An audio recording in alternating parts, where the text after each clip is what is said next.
ಆತ್ಮೀಯ ರೈತ ಬಾಂಧವರೇ, ಕೃಷಿಕರೇ ಹಾಗೂ ಸ್ನೇಹಿತರೆ, ನಾನು ಈಗ ಒಂದು ಅರ್ಧ ಎಕರೆ ಜಮೀನಲ್ಲಿ ಎಷ್ಟೆಲ್ಲ ಬೆಳೆಗಳನ್ನು ಬೆಳಿಬೋದು, ಅದರಲ್ಲೂ ಮಳೆಯಾಶ್ರಿತ ಜಮೀನಿನಲ್ಲಿ ಯಾವ್ಯಾವ ಬೆಳೆಗಳನ್ನು ಬೆಳಿಬೋದು, ಅದರಿಂದ ಎಷ್ಟು ಅಧಿಕ ಲಾಭ ಪಡಿಬೋದು ಅನ್ನೋದ್ರ ಬಗ್ಗೆ ವಿವರಣೆ ಕೊಡ್ತೀನಿ.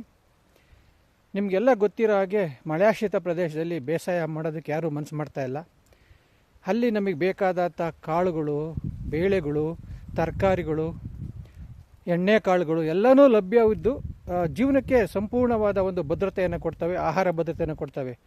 ಆದರೂ ಕೂಡ ರೈತರು ಇವತ್ತಿನ ಹೆಚ್ಚಿನ ರೀತಿಯಲ್ಲಿ ಅಡಿಕೆ, ತೆಂಗು, ಬಾಳೆ ಇವುಗಳನ್ನು ಬೆಳೆದು ಆಹಾರ ಧಾನ್ಯಗಳ ಬೆಳೆಗಳನ್ನು ಬೆಳೀತಾ ಇಲ್ಲ. ಯಾಕಂದರೆ ಇದು ಮಳೆಯನ್ನು ಆಶ್ರಯಿಸಿ ನಂಬುವಂಥ ಬೆಳೆಗಳು.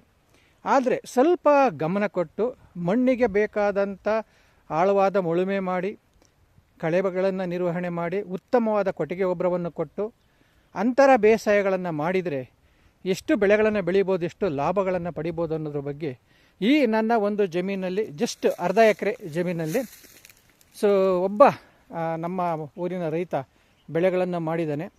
ಅವನು ನನ್ನ 1 ಎಕರೆ ಜಮೀನಲ್ಲಿ ಅರ್ಧ ಎಕರೆ ಅಥವಾ ಒಂದು 3/4 ಎಕರೆನಲ್ಲಿ ರಾಗಿ ಹಾಕಿದ್ದ. ರಾಗಿನಲ್ಲಿ ಸುಮಾರು 12 ಚೀಲ ರಾಗಿ ಬಂದಿದೆ. ಇನ್ನು ಒಂದು 15-20 ಗುಂಟೆನಲ್ಲಿ ಶೇಂಗಾ ಹಾಕಿದ್ದ. ಶೇಂಗಾ ಅಂದರೆ ಕಡಲೆ ಬೀಜ. ಈಗಾಗಲೇ ಅದನ್ನು ಅವನು ಕೊಯ್ಲು ಮಾಡಿ ಒಂದು 15 ಗುಂಟೆನಲ್ಲಿ ಒಂದು 8 ಚೀಲ ಶೇಂಗಾವನ್ನು ಬೆಳೆದು ಮಾರಾಟ ಮಾಡಿದ್ದಾನೆ. ಈಗ ನಾನು ಯಾಕೆ ಹೇಳ್ತಾ ಇದ್ದೀನಿ ಅಂದರೆ, ಈ ಒಂದು 15 ಅಥವಾ 18 ಗುಂಟೆ ಜಮೀನಿನಲ್ಲಿ ಅವನು ಯಾವ ರೀತಿ ಬೆಳೆಗಳನ್ನು ಸಂಯೋಜನೆ ಮಾಡಿದ್ದಾನೆ, ಯಾವ ರೀತಿ ಬೆಳೆದಿದ್ದಾನೆ, ಎಷ್ಟು ಧಾನ್ಯಗಳನ್ನು ಬೆಳೆದಿದ್ದಾನೆ, ಅವನಿಗೆ ಏನೆಲ್ಲ ಅನುಕೂಲ ಆಗಿದೆ ಅನ್ನೋದನ್ನು ನಾನು ನಿಮಗೆ ತೋರಿಸ್ತೀನಿ. ನೀವು ಈಗ ನಾನು ನಿಮಗೆ ಕೃಷಿ ತಾಕನ್ನು ನಿಮಗೆ ತೋರಿಸ್ತೀನಿ. ಭಾಳ ಮುಖ್ಯವಾಗಿ ಯಾವ ರೀತಿಗಳನ್ನು ಬೆಳೆಗಳನ್ನು ಬೆಳೆದಿದ್ದಾನೆ ಅನ್ನೋದನ್ನು. ಈ ಒಂದು ಅರ್ಧ ಎಕರೆನಲ್ಲಿ ಅವನೇನು ಮಾಡಿದ್ದಾನೆ ಅಂದರೆ, ಸುಮಾರು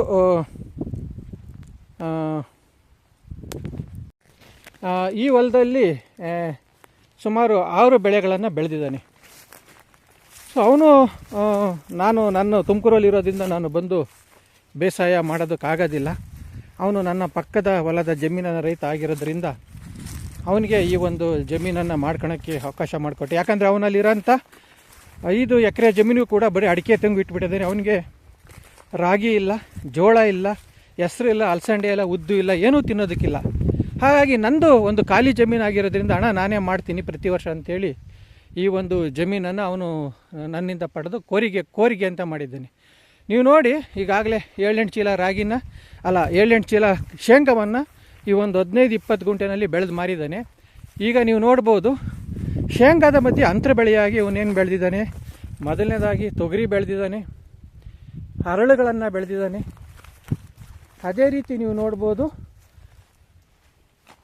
ಜೋಳವನ್ನು ಕೂಡ ಅಲ್ಲಲ್ಲೇ ಬೆಳೆದಿದ್ದಾನೆ. ಜೋಳ ಅದ್ರ ಜೊತೆಗೆ ಅವರೇ ಅವರೇ ಏನು ಮಳೆ ಆಶ್ರಯದಲ್ಲಿ ಬರುತ್ತದೆ ಅವರೇ ಬೆಳೆದಿದ್ದಾನೆ. ನೀವು ನೋಡ್ಬೋದು, ಇದು ಅಲಸಂದೆ, ಅಕ್ಕಡಿ ಸಾಲಲ್ಲಿ ಅಲಸಂದೆ ಬೆಳೆದಿದ್ದಾನೆ. ನೀವು ಜೋಳನೂ ನೋಡ್ಬೋದು, ಅಲ್ಲದಲ್ಲೇ ಜೋಳ ಕಾಣುತ್ತೆ.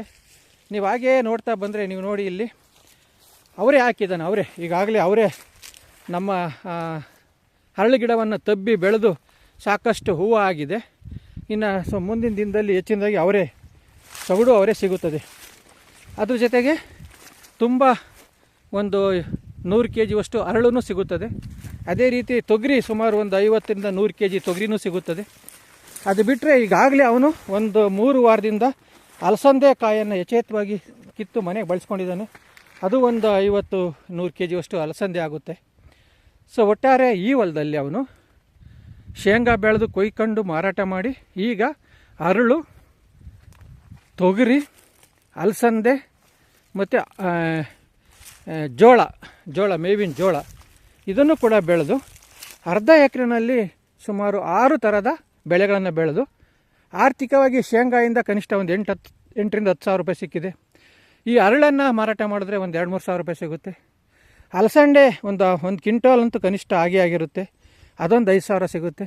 ಅದೇ ರೀತಿ ತೊಗರಿ ಅದು ಕೂಡ ಒಂದು ಕ್ವಿಂಟಾಲ್ ಮೇಲಾಗುತ್ತೆ, ಅದರಿಂದಲೂ ಕೂಡ ಒಂದು 5-6 ಸಾವಿರ ಸಿಗುತ್ತೆ.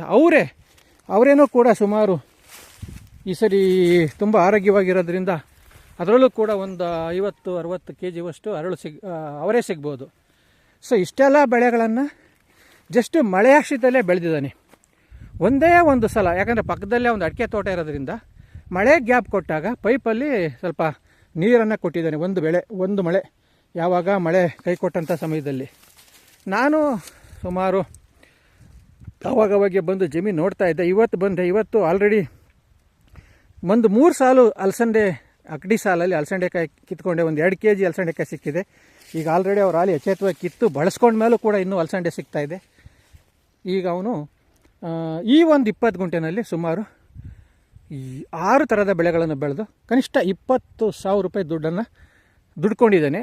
ಜೊತೆಗೆ ಅವನ ಮನೆಗೆ ಬೇಕಾದ ಎಲ್ಲ ಕಾಳು, ಎಣ್ಣೆ, ತರಕಾರಿಗಳು, ಶೇಂಗಾ ಬೀಜನೂ ಕೂಡ ಬಳಸ್ಕೊಂಡಿದ್ದಾನೆ. ಈ ರೀತಿ ಕಷ್ಟಪಟ್ಟು ಇಡೀ ಕುಟುಂಬ ತಮ್ಮ ಜಮೀನಲ್ಲಿ ಬೇಸಾಯ ಮಾಡಿದ್ರೆ ಎಂಥರೂ ಕೂಡ ಉತ್ತಮವಾದ ಆಹಾರ ಧಾನ್ಯಗಳನ್ನು ಬೆಳಿಬೋದು.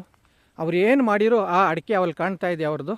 ಅಡಿಕೆ ಅಂತೂ ತಿನ್ನೋದಕ್ಕಾಗೋದಿಲ್ಲ, ತೆಂಗನ್ನು ತಿನ್ನೋದಕ್ಕಾಗೋದಿಲ್ಲ. ಸೊ ಇಂಥ ಒಂದು ಪರಿಸ್ಥಿತಿನಲ್ಲಿ ದುಡ್ಡು ಇರ್ಬೋದು ಅವನ ಹತ್ರ ಅಡಿಕೆ ತೆಂಗಲ್ಲಿ ಮಾರಾಟ ಮಾಡಿ. ಇದು ಅಡಿಕೆ ಒಂದು. ಅದೇ ರೀತಿ ಈ ಕಡೆ ಪಕ್ಕಕ್ಕೆ ಬಂದರೆ ಅಲ್ಲಿ ಒಂದು ತೆಂಗಿನ ಮರ ಇದೆ.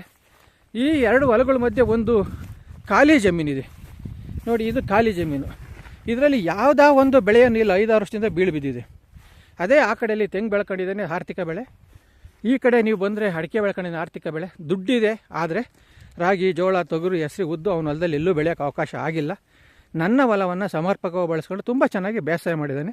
ತುಂಬ ಚೆನ್ನಾಗಿ ಬೆಳ್ಕೊಂಡಿದ್ದಾನೆ, ದುಡಿದೆ. ನಮಗೆ ಅಲ್ಪ ಸ್ವಲ್ಪ ಕೊಟ್ಟಿರ್ಬೋದು.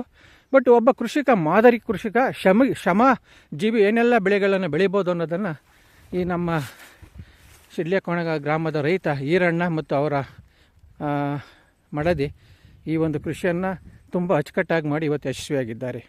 ಧನ್ಯವಾದಗಳು.